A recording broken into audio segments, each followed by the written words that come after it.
الحمد لله ذي العزة والأولاء رب العالمين والصلاة والسلام على سيد الأنبياء والمرسلين والعاقبة للمتقين أما بعد وبسم الله الرحمن الرحيم قال رسول الله صلى الله عليه وآله وسلم إن عليا مني وأنا منه وهو ولي كل مؤمن صدق الله مولانا العظيم إن الله وملائكته يصلون على النبي يا أيها الذين آمنوا صلوا عليه وسلموا تسليما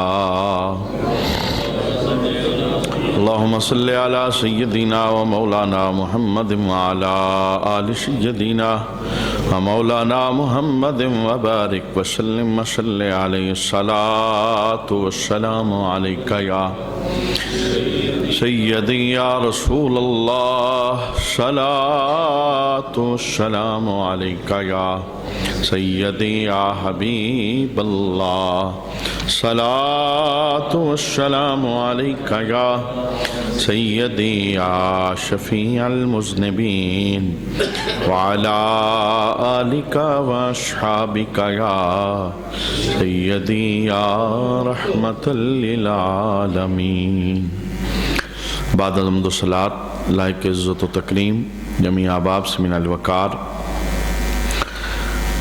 امیر المومنین خلیفہ چہارم حضرت علی المرتضیٰ شیر خدا کرم اللہ وجہ الکریم، آپ کی ذات والا شان کے عنوان پر ہماری گفتگو جاری تھی۔ آج کی نشست میں آپ کی شان کے اندر رسول اللہ صلی اللہ علیہ وآلہ وسلم کی کچھ حدیثیں اور علی المرتضیٰ رضی اللہ تعالی عنہ کا جو علم ہے اس کے چند خطبے ہم آج کی اس نشست کے اندر سماعت کریں گے۔ اللہ کریم اپنے نبی کی آل کی سچی محبت نصیب فرمائے اور اسی محبت میں اللہ ہمیں ایمان والی موت عطا فرمائے۔ آقا حضور رحمت عالم صلی اللہ علیہ وآلہ وسلم نے ارشاد فرمایا الا ان اللہ ولی، حضور فرماتے ہیں خبردار میرا مولا اللہ ہے، اور پھر فرمایا وَأَنَا وَلِيُّ كُلِّ مُؤْمِن، اور میں محمد ہر مومن کا ولی ہوں۔ میرا ولی اللہ ہے اور میں محمد ہر کلمہ پڑھنے والے کا ہر مومن کا ولی ہوں۔ من کنت مولاہ فعلی مولا، اور جس کا میں مولا ہوں اس کا میرا علی مولا ہے۔ یعنی اس ترتیب سے رسول رحمت صلی اللہ علیہ وآلہ وسلم نے حضرت علی رضی اللہ تعالی عنہ کی شان کو بیان فرمایا۔ جو حدیث ہم نے گزشتہ نشست میں سماعت کی تھی، حضور نے فرمایا جس نے میرے ساتھ محبت کی اس نے علی کے ساتھ محبت کی، اور جس نے میرے ساتھ بغض رکھا اس نے علی کے ساتھ بغض رکھا۔ بالکل اسی تناظر کے اندر حضور فرماتے ہیں کہ میرا مولا اللہ ہے اور میں تمام کلمہ پڑھنے والے مومنوں کا مولا ہوں، اور میرا علی سب کا مولا ہے۔ جس کا میں مولا اس کا علی مولا ہے۔ اچھا، اسی حدیث کو ایک اور انداز کے اندر بھی روایت کیا گیا کنز الامال کے اندر۔ رسول رحمت صلی اللہ علیہ وآلہ وسلم نے اللہ کے دربار کے اندر دعا کی، اور دعا کا انداز یہ تھا، لفظ یہ تھے اللہم من کنت مولاہ فعلی مولا، اے اللہ جس کا میں مولا ہوں اس کا علی بھی مولا ہے، میری دعا قبول فرما۔ جس کا میں ولی ہوں، جس کا میں دوست ہوں، اس کا علی بھی دوست ہے، اس کا علی بھی ولی ہے۔ اور پھر رسول اللہ صلی اللہ علیہ وسلم نے دعا یہ کی کہ اے اللہ جو علی سے محبت کرے تو بھی اس سے محبت کر۔ جس کے سینے میں علی کا پیار ہو میرے مولا تو اسے اپنا محب بنا لے، اپنا پیارا بنا لے۔ وعادی من عاداہ، اور جو علی سے عداوت کرے اے اللہ تو بھی اسے اپنا دشمن بنا لے، اسے اپنے در سے دور کر دے۔ جس کے سینے کے اندر علی کا بغض ہے اور علی کی عداوت ہے۔ وَنَصُرْ مَن نَصَرَ، اور جو علی کی مدد کرے اے اللہ تو اس کی مدد کر۔ وَأَعِنْ مَنْ أَعَانَ، اور جو علی کی اہانت کرے اے اللہ تو اس کی اہانت کر، یعنی تو اسے اپنے دربار سے دور کر دے۔ یعنی ان الفاظ کے اندر مولا علی کی شان کو دعائیہ انداز میں رسول رحمت صلی اللہ علیہ وآلہ وسلم نے بیان فرمایا۔ حضرت عمران بن حسین اس حدیث کو روایت کرتے ہیں، رسول اللہ صلی اللہ علیہ وسلم نے ارشاد فرمایا ان علی منی وانا منہ، میں علی سے ہوں اور علی مجھ محمد سے ہے۔ یعنی اپنا رشتہ حضور نے یوں بیان فرمایا ان علی منی، بے شک علی مجھ سے ہے، وانا منہ، اور میں علی سے ہوں، وہو ولی کل مومن، اور علی ہر مومن کا ولی ہے۔ یعنی اس حدیث کے اندر بھی حضور رحمت عالم صلی اللہ علیہ وآلہ وسلم نے اپنے ساتھ جو علی کی محبت ہے، پیار ہے، رشتہ ہے، اسے بیان فرمایا۔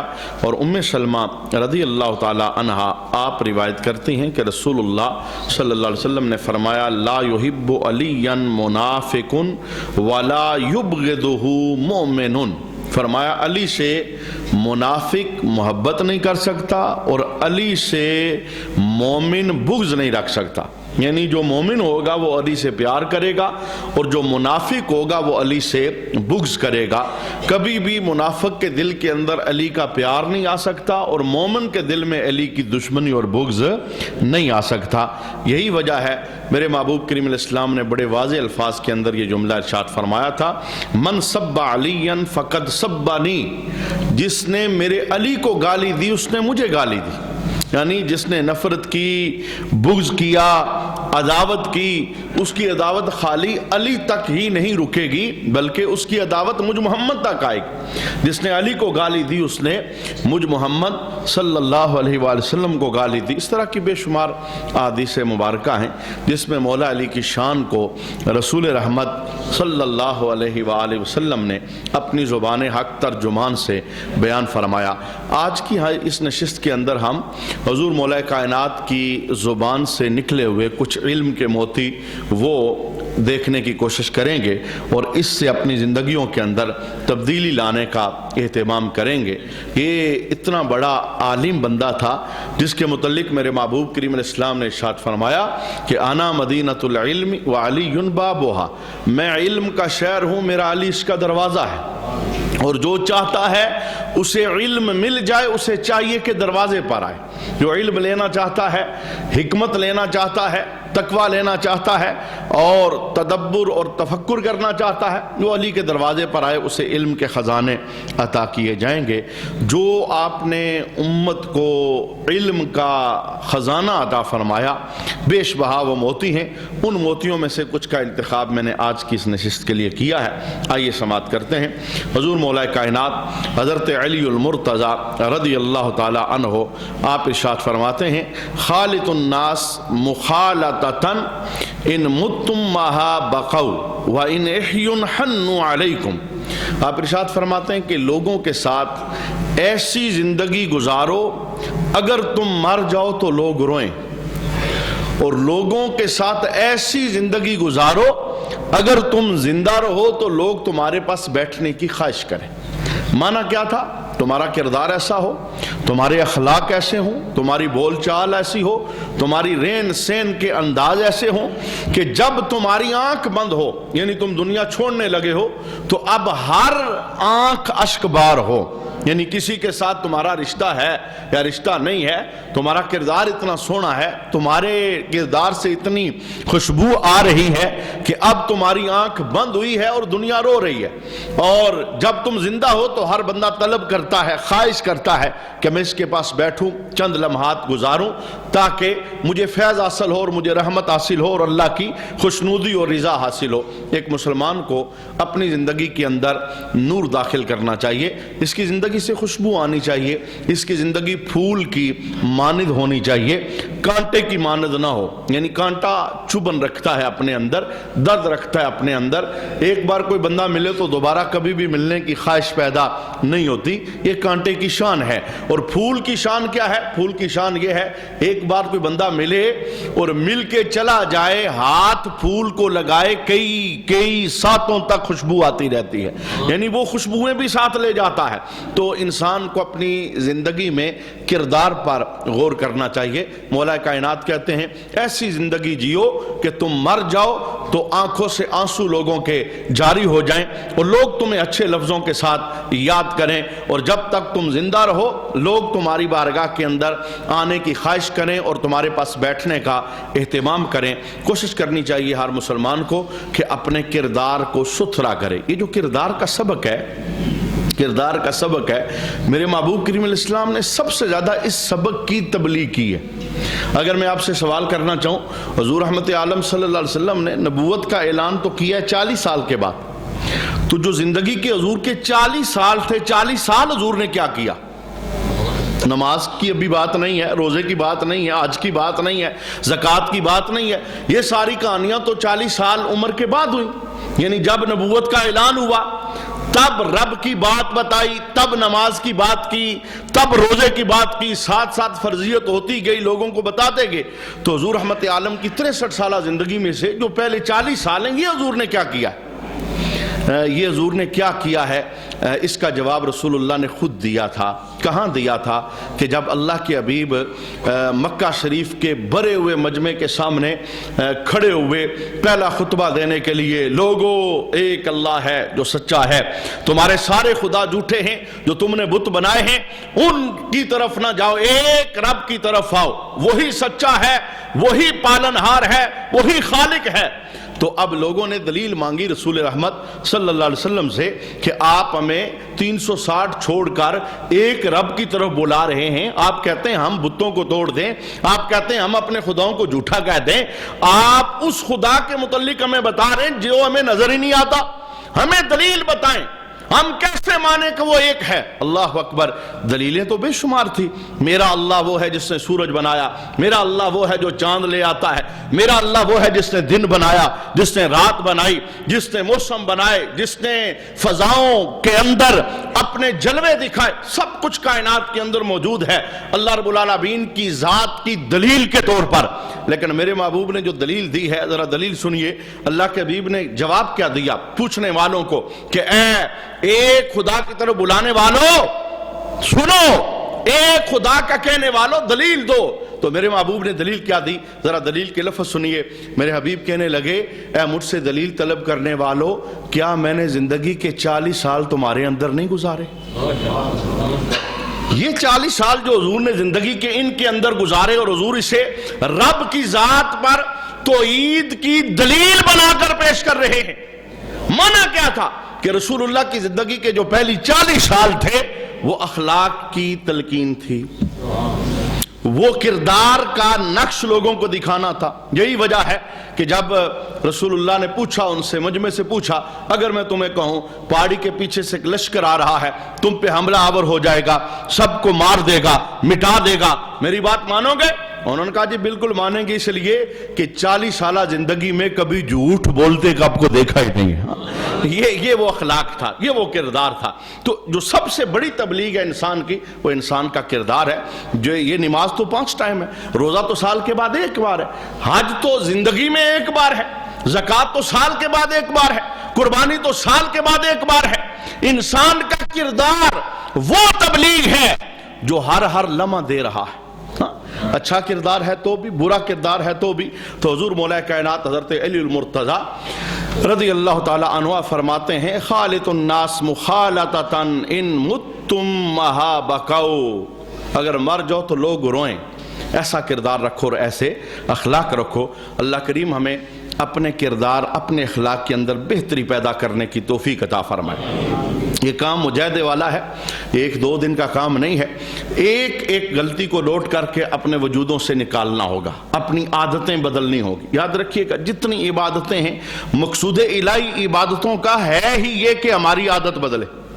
یہ ہمارا اپنا جملہ ہے. جب ہم دیکھتے ہیں مسجد کا امام کوئی غلط حرکت کر دے تو ہم کیا کہتے ہیں؟ یار امام نے یہ کر دیا, یہ ہمیں نماز پڑھا تھا. یعنی ہمارے ذہن میں یہ بات ہے کہ جو نماز پڑھانے والا ہے اس کا کردار سونا ہونا چاہیے. تو بالکل جیسے ہمارے ذہن میں یہ بات ہے نا, مقصود شرع بھی یہ ہے کہ جو مسلمان ہے یہ سونا ہی ہونا چاہیے. ہاں, جو نمازی ہے وہ سونا ہی ہونا چاہیے, جو حاجی ہے اسے سونا ہی ہونا چاہیے. یعنی یہ صرف امام کی بات نہیں ہے, یہ ہر مسلمان کی بات ہے. نماز سکھاتی ہمیں یہ ہے. یعنی عبادتوں کا مقصود یہ ہے ہماری عادت بدلے. مجھے بتائیے اس نمازی کا کیا فائدہ؟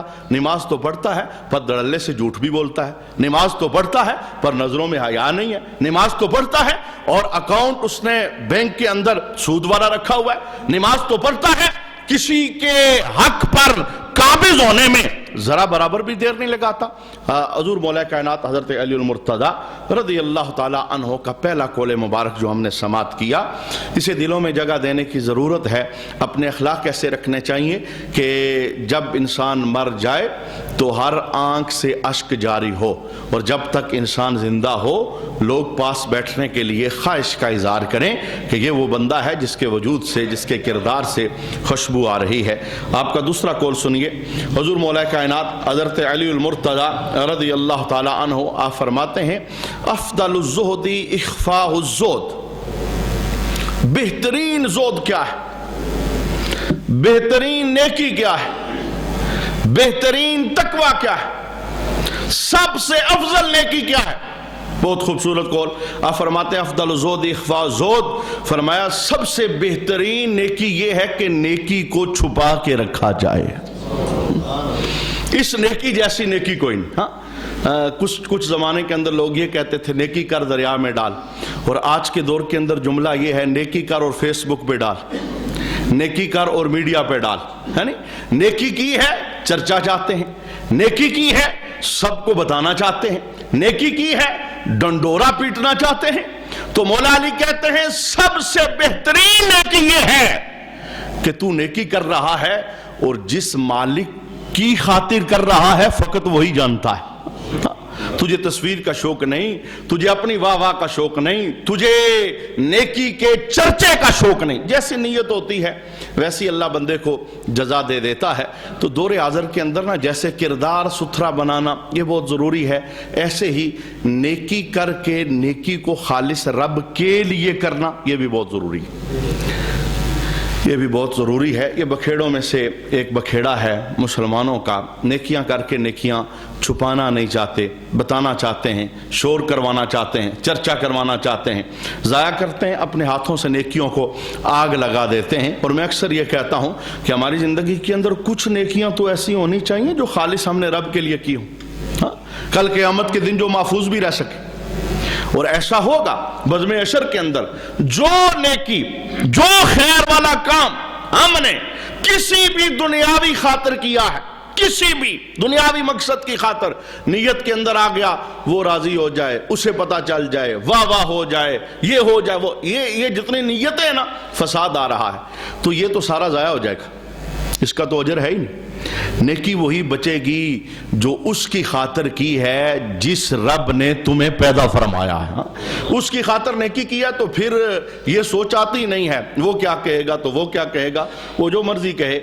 نیکی جب بھی کریں, اچھائی جب بھی کریں, تقوی جب بھی اختیار کریں تو اس تقوی کو چھپا کے رکھنے کی کوشش کریں, اور اس تقوی کو کسی کو بتائیں نہ, کیونکہ بتانے سے اور شیطان داخل بھی ہوتا ہے نیت کے, نیت خراب ہوتی ہے اور وہ نیکی ضائع ہو جاتی ہے. سب سے افضل نیکی اور سب سے بلند نیکی کیا ہے؟ مولا کائنات کہتے ہیں کہ اپنی نیکی کو, اپنے تقوی کو, اپنی پرہیزگاری کو چھپایا جائے. اور بڑا خوبصورت قول ہے حضرت علی المرتضی رضی اللہ تعالی عنہ کا, دولت مندی بہترین کیا ہے؟ سب سے بہترین دولت مند کون ہے؟ یعنی اس جیسا دولت مند کوئی نہیں. آپ ارشاد فرماتے ہیں ہم اپنے ہاں بھی دولت مند لوگوں کی لسٹیں تیار کرتے ہیں تو ایک دوسرے سے فخر کرتے ہیں کہ فلاں اونچا ہے، فلاں اونچا ہے، فلاں کے پاس یہ، فلاں کے پاس یہ، فلاں کے پاس یہ۔ ذرا سنیے، وہ جو بندہ جسے رسول اللہ نے کہا کہ میں علم کا شہر ہوں، میرا علی اس کا دروازہ ہے، آپ نے دولت مندی کیا بیان فرمائی؟ حضرت علی المرتضیٰ ارشاد فرماتے ہیں اشرف الغنا ترک المنا، فرمایا سب سے بہترین دولت مندی یہ ہے کہ آرزویں ترک کر دی جائیں۔ یہ جو آرزویں ہیں نا، یہ انسان کو مار دیتی ہیں۔ ایک چیز حاصل ہوگی تو پھر اس سے اگلی کی آرزو، وہ حاصل ہوگی تو پھر اس سے اگلی کی آرزو، وہ حاصل، یہ آرزو ختم ہونے کا نام ہی نہیں لیتے، یہ کبھی بھی اس سے بندہ راضی ہوتا ہی نہیں۔ تو مولا علی کہتے ہیں بندہ دولت مند بنتا ہی تب ہے جب آرزوؤں کا گلا دبا دیتا ہے، پھر سکھی ہو جاتا ہے۔ عرب پتی بندہ بھی ہو نا، عرب پتی، ہاں ہم بعض دفعہ یہ بات سوچتے ہیں، یعنی مسلمان ہونے کے ہم سوچتے ہیں، بندوں کو دیکھتے ہیں ہم، یار اس کے پاس اتنا پہلے سے ہے تو یہ اور کر رہا ہے، یہ جو اور کر رہا ہے یہ کیوں؟ پھر ہم حساب لگاتے ہیں، یار یہ بھی ہے، یہ بھی ہے، یہ بھی، یہ کیوں کر رہا ہے؟ یہ اصل میں آرزو ہے، یہ اصل میں آرزو ہے جو انسان کی زندگی سے لمبی ہونا چاہتی ہے۔ اور آرزو یہ ایسا، یعنی خواہش، تمنا آگے بڑھنے کی، کچھ اور کرنے کی، یہ ایک ایسا جال ہے انسان کی زندگی کے ساتھ۔ انسان کی زندگی ختم ہوتی ہے لیکن آرزویں ختم نہیں ہوتی۔ بندہ اس وقت سب سے بڑا غنی ہو جاتا ہے، سب سے اونچا دولت مند ہو جاتا ہے جب وہ اپنی آرزوؤں کا گلا دبا دیتا ہے۔ علامہ اقبال نے بڑا خوبصورت جملہ کہا تھا کہ تیری دعا ہے کہ ہو میری آرزو پوری۔ ہاں تو اللہ سے دعا کرتا ہے نا، مجھے یہ بھی مل جائے، مجھے یہ بھی مل جائے، مجھے یہ بھی، تو علامہ اقبال کہتے ہیں کہ تیری آرزو ہے کہ ہو دعا میری پوری، اور میری دعا ہے کہ تیری آرزو بدل جائے۔ میں دعا کرتا ہوں کہ اس آرزو سے تو توبہ کر لے، جب تو آگے، میں اس کو بالکل نا ذرا نچلے درجے کے اندر آ کے بتانا چاہتا ہوں۔ ایک اکثریت ہے مسلمانوں کی بیٹیوں کے اعتبار سے، چونکہ ہمارا شعبہ ہے نا، ہمیں پتہ ہے بیٹی کا رشتہ چاہیے جی، اچھا کس طرح کا ہونا چاہیے؟ کہتے ہیں جی انگلینڈ کا ہونا چاہیے، کوئی باہر کا ہونا چاہیے، پاکستان کا بچہ ہے، شریف ہے، باکردار ہے، اچھی فیملی سے تعلق رکھتا ہے، ساری صفتیں ہیں، نہیں چاہیے جی باہر کا نہیں ہے۔ کیا کرنا چاہتے ہیں؟ جو باہر والے ہیں وہ مرتے نہیں بھئی، وہ بھی تو پیک ہو کے واپس ادھر ہی آتے ہیں۔ اپنی آرزوؤں کو اتنا لمبا نہ کرو کہ تمہاری زندگی ختم ہو جائے اور پھر تمہیں اس پر ساری زندگی ندامت ہو۔ بالکل ایسے ہی بچوں کے متعلق ایسی ذہن کے اندر ایک صورتحال بٹھا لیں گے، بھئی اپنا ملک ہے ہمارا، یہاں بھی تو بندے جی رہے ہیں، کروڑوں کے حساب سے جی رہے ہیں، کیا جیتا وہی ہے جو کسی ملک باہر والے ملک میں جس کی نیشنلٹی ہوتی ہے وہی جیتا ہے، جو باقی وہ سارے مر جاتے ہیں؟ نہیں، یہ ہم نے اپنی سوچوں کا معیار خود ایسا بنا دیا جس نے ہمیں خود پریشان کر دی۔ تو اپنے آپ کو نا آرزوؤں کے اندر نہیں ڈالنا چاہیے۔ مولا علی کہتے ہیں اگر سب سے بڑے دولت مند بننا چاہتے ہو، آرزوؤں اور خواہشوں کا گلا دبا لو، اللہ تمہیں سب سے بڑا غنی بنا دے گا، سب سے بڑے دولت مند بن جاؤ گے، یعنی اپنی زندگی پہ راضی رہ جاؤ۔ اگر بندہ راضی ہو نا، راضی یعنی اپنی زندگی پر، تو اس کی مثال میں آپ کو بہت آسان دینا چاہتا ہوں۔ یہ دیکھیے مدینہ شریف کے اندر ایک بندہ آ گیا، اس بندے سے ملنے کے لیے جسے عمر کہتے ہیں، 22 لاکھ مربع میل پہ حکومت کرنے والا، شرق و غرب کے اندر جس کی حکومت کے شورے ہیں، ملاقات کے لیے آ گیا۔ بہت دور سے بڑا اس نے نام سنا تھا، تو آ کے پتہ پوچھتا ہے کہ علی کا عمر کا محل کہاں ہے، میں ان سے ملنا چاہتا ہوں، بادشاہ سے، امیر، اس کے ذہن میں جو کچھ تھا۔ تو کسی نے اسے اشارہ کر کے بتایا، وہ دیکھ سامنے درخت کے نیچے جو سر کے نیچے پتھر رکھ کے سویا ہے، اسے عمر کہا جاتا۔ یہ ہے گنا، اسے کہتے ہیں دولت مندی۔ دولت مندی یہ ہے کہ پتھر پہ نیند آ رہی ہے، اور ادھر ایک ارب پتی ہے، رات گولیاں کھا کے سوتا ہے، نیند ہی نہیں آتی، ڈاکٹروں کے چکر کاٹ کاٹ کے اپنی ساری دولت اٹھا بیٹھا ہے پر نیند نہیں آتی۔ تو پتہ یہ چلا یہ سکون قلب، یہ ساری خدائی عطائیں ہیں، یہ دولتوں سے حاصل، عہدوں سے حاصل، سٹیٹس سے حاصل نہیں کیا جا سکتا، یہ اسی کو اللہ دیتا ہے جسے اللہ عطا فرماتا ہے۔ اچھا آئیے حضور مولا کائنات کا ایک اور قول اسی کے ساتھ ملتا جاتا ہے۔ یہ جو تھوڑے رزق والے لوگ ہیں نا، جلدی پریشان ہو جاتے ہیں، پریشانی کے اندر بعض اوقات غلط قدم اٹھا لیتے ہیں، جوا کھیلتے ہیں جی ہم بہت بڑے مالدار بن جائیں، سود میں ہاتھ ڈالتے ہیں جی ہمارے پاس دولت آ جائے، غلط طریقے استعمال کرتے ہیں دولت لانے کے، حرام کاموں میں ہاتھ ڈال دیتے ہیں۔ مولا علی کا فرمان سنیے، آپ ارشاد فرماتے ہیں کہ جو بندہ اللہ کے عطا کردہ تھوڑے رزق پہ راضی ہو جائے تو قیامت کے دن اللہ اس کے تھوڑے عمل پہ راضی ہو جائے گا۔ تھوڑا رزق اگر آج تو راضی ہو گیا نا جو اللہ نے تجھے دیا ہے، مکان پکا نہیں ہے، کچا ہے، کوئی بات نہیں، پلازہ نہیں ہے، کوئی بات نہیں، جائیداد بہت زیادہ نہیں، کوئی بات نہیں، راضی ہو جو رب نے تجھے دیا ہے اس کی رضا پر راضی ہو۔ فرمایا جب کل عملوں کا حساب کتاب ہونے لگے گا نا، دنیا میں تو تھوڑے رزق پہ راضی ہوا تھا، ادھر رب تیرے تھوڑے عمل پہ راضی ہو جائے گا، جا تیرا بیڑا پار ہو جائے گا۔ اچھا، بہت خوبصورت قول حضرت علی المرتضیٰ رضی اللہ تعالی عنہ کا، اور اس قول کا ایک ایک جملہ زندگی کے اندر داخل کرنے والا ہے۔ آپ ارشاد فرماتے ہیں لا غنا کالعقل، عقل جیسی کوئی دولت نہیں۔ جس بندے کو عقل مل جائے یہ سب سے بڑی دولت ہے، صاحب عقل ہونا، صاحب فراست ہونا۔ اور دوسری بات فرمایا ولا فقر کالجہل، اور جہالت جیسی کوئی غربت نہیں۔ سب سے بڑا جاہل ہونا یہ جہالت ہے، یہ غربت ہے، اور عقل یہ بندے کو امیر بنا دیتا ہے، اس سے بڑا کوئی دولت مند نہیں۔ اور تیسرا جملہ فرماتے ہیں ولا میراث کالادب، اور ادب جیسی کوئی وراثت نہیں۔ بچوں کو بہت کچھ دے کر دنیا میں جاتے ہو، دنیا سے جاتے ہو، چاہے تو یہ بھی انہیں ملے یہ بھی انہیں ملے۔ میں کہتا ہوں حضرت علی کے اس فرمان کو پلے باندھ کے نا جاتے جاتے اپنے بچوں کو با ادب بنا کے جاؤ۔